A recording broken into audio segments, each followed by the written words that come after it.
নির্বাচনী সরঞ্জাম পৌঁছে দেওয়ার কাজ শুরু হয়েছে, কোথাও কোথাও এখনো শুরু হয়নি, বাকি রয়েছে। আমরা একটু রাজধানীর খবরটা জানতে চাই।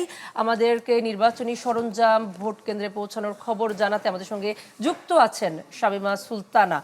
সহকর্মী শামীমা সুলতানাকে আমরা দেখতে পাচ্ছি, উনি তেজগাঁ থেকে আমাদের সাথে যুক্ত রয়েছেন। শামীমা, আমরা সারা দেশের চিত্র দেখছিলাম, কণা যেটি বলছিলেন যে নির্বাচনী সরঞ্জামগুলো পৌঁছানোর কাজ শুরু হয়েছে, আপনি কি দেখছেন? এবং সারা দেশে আসলে উৎসব মুখর পরিবেশে একটা ভোটের পরিবেশ আমরা দেখছি। ঢাকার চিত্রটাও জানতে চাই, সেখানে সাধারণ মানুষের মধ্যে উৎসাহ উদ্দীপনা কেমন দেখছেন, নিরাপত্তা বাহিনীর তৎপরতা কেমন দেখছেন, সব মিলিয়ে যদি জানান আমাদের।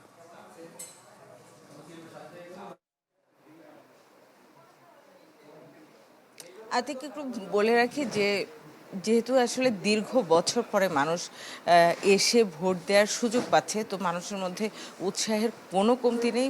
এবং আপনি জানেন যে গত কয়েকদিন ধরে কিন্তু মানুষ যার যার আসনের দিকে যাত্রা শুরু করেছেন এবং তারা যাচ্ছেন ভোট দেওয়ার জন্য। এবং সেই যে ভোটের উৎসবে পরিণত হয়েছে মানুষের আগ্রহের কারণে, তো সেটি যাতে নিরাপদে থাকে, নির্বিঘ্নে থাকে, সেজন্য কিন্তু আইনশৃঙ্খলা বাহিনীর প্রস্তুতিও যথেষ্ট অতীতের যে কোনো রেকর্ডকে ভেঙেছে।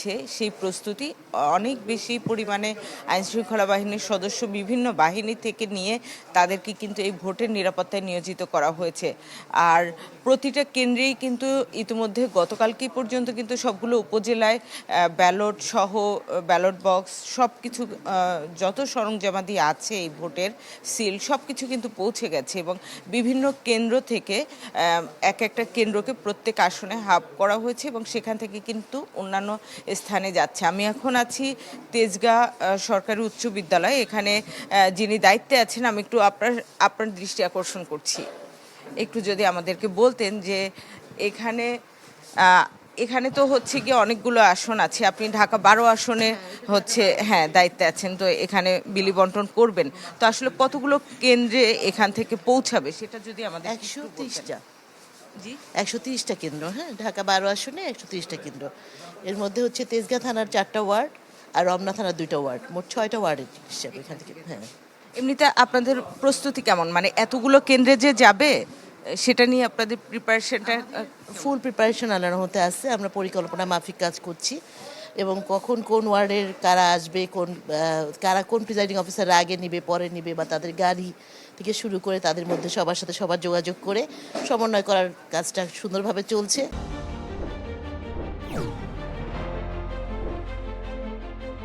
এবং আশা করছি ঠিক 10টা থেকে আমরা মালামাল দিতে পারবো। এমনিতে এখানে হচ্ছে গিয়ে এই যে এতগুলো গুরুত্বপূর্ণ জিনিস আনা নেওয়া করা হবে, নিরাপত্তার বিষয়টা কেমন আছে? এখানে নিরাপত্তার বিষয়টা খুবই ভালোভাবে আছে। মানে আমাদের সেনাবাহিনী থেকে শুরু করে বিজিবি, র্যাব, তাছাড়া পুলিশ তো আছেই। মানে আমাদের সম্পূর্ণ নিরাপত্তা নিয়ে আমরা নিশ্চিন্ত। আমরা তাদের সাথে সমন্বয় করছি, মিটিং করছি এবং মহড়া হচ্ছে। এবং আমাদের শুধু তাই না, 12 আসন থেকে আমার যে আচরণবিধিমালা ম্যাজিস্ট্রেট আছে প্লাস আরও যারা আছে তারা সবাই মিলে কিন্তু আমরা প্রচারণাও করছি যাতে ভোটাররা নির্বিঘ্নে ভোট কেন্দ্রে ভোট দিতে পারে। আমরা এই দিকে সব দিকে খেয়াল রাখছি। অনেক ধন্যবাদ। আতিক, আপনি শুনছিলেন যে আসলে এখান থেকে এই যে এতগুলো কেন্দ্রে ভোটের সরঞ্জামাদি পৌঁছাবে, সেজন্য কিন্তু আসলে নিরাপত্তার চাদর যেটা বলেন সেটা যেমন আছে, একই সঙ্গে অন্যান্য যে প্রস্তুতি সেই প্রস্তুতিরই কিন্তু কোনো ধরনের ঘাটতি নেই।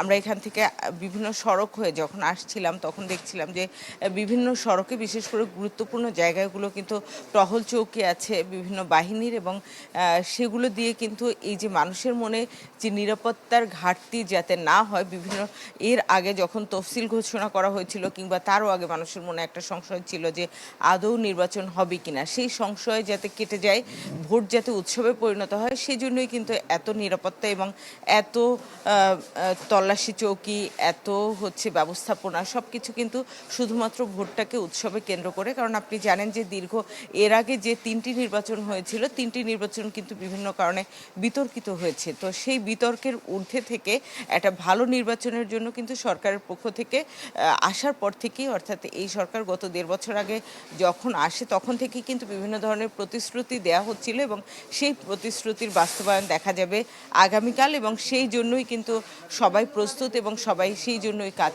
করে যাচ্ছেন। এবং এখানে আপনি দেখবেন যে এখন কিন্তু এখনো পর্যন্ত আসলে শুরু হয়নি। আপনি 10টা থেকে এখানে বিলি বন্টন শুরু হবে এবং সেটির আগে এখানে প্রস্তুতি চলছে, যাতে সর্টিং করা হচ্ছে জিনিসগুলো, বিভিন্ন কেন্দ্রেরগুলো আলাদা আলাদা করা হচ্ছে এবং সেই আলাদা করে যাতে যখন এগুলো নেওয়া হবে তখন যাতে কোনো ঝুট ঝামেলা না হয় সেজন্য কিন্তু আগেই এই প্রস্তুতি নেওয়া হচ্ছে এবং সেই প্রস্তুতির অংশ হিসেবেই এখন কাজ চলছে এবং তারা টানা কাজ করে যাচ্ছেন। আতিক। জি শামীমা, অনেক ধন্যবাদ আমাদের সাথে যুক্ত হবার জন্য। কারণ আমাদের সহকর্মী শামীমা সুলতানা কিন্তু তেজগাঁ থেকে যুক্ত হয়ে জানাচ্ছিলেন